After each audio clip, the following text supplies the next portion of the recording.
దగ్గర మనం లెక్కల్లో చూస్తే కనుక చంద్రబాబు నాయుడు 2,800 కోట్ల రూపాయలు బకాయిలు పడింది ఈ గవర్నమెంట్ స్టార్ట్ కాకముందు, వైఎస్ఆర్సీపీ స్టార్ట్ కాకముందు అవన్నీ తీర్చడం జరిగింది. దగ్గర పిల్లల హైయర్ ఎడ్యుకేషన్కి సంబంధించి 18,000 కోట్ల రూపాయలు ఇంక్లూడింగ్ వసతి దీవెన 20,000 రూపాయలు ఆ హాస్టల్స్లో ఉన్న దానికి ఆ ఫీజుకి సంబంధించి 20,000 రూపాయలు కూడా ఇప్పించే కార్యక్రమం చేయడం జరిగింది. ఈ విధంగా మెనీ రిఫార్మ్స్. ఇది కేవలం డబ్బులే కదా, ఇవి ఆర్ ఇన్వెస్టింగ్. నాకు బాగా గుర్తు, మీరు ఎవడైనా కానీ ఇప్పట్లో ఉన్న పిల్లలు మీరైనా కానీ మన గుండెల మీద చేసుకొని చూడండి.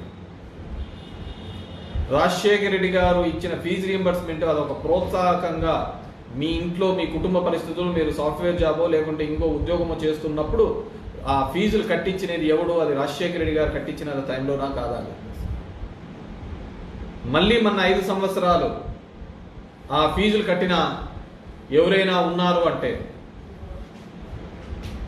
అది రాజశేఖర రెడ్డి గారు ఉన్న టైంలో జగన్మోహన్ రెడ్డి గారు మీ ఫీజులు కట్టారా లేదా అనేది మీరు ఆలోచించండి. మీ అకౌంట్ స్టేట్మెంట్లలో చూడండి. అంతకంటే ఎవరు ఒక పేదవాళ్ళు మిగతా రాష్ట్రాల్లో పోయి చూడండి, అక్కడ పడుతున్న ఇబ్బందులు చూడండి. ఒక పేదవాళ్ళు చదువుకోవాలంటే తను పడుతున్న కష్టం గురించి చూడండి. ఒక పేద మధ్యతరగతి కుటుంబంలో ఉన్న ఇబ్బందుల గురించి చూడండి.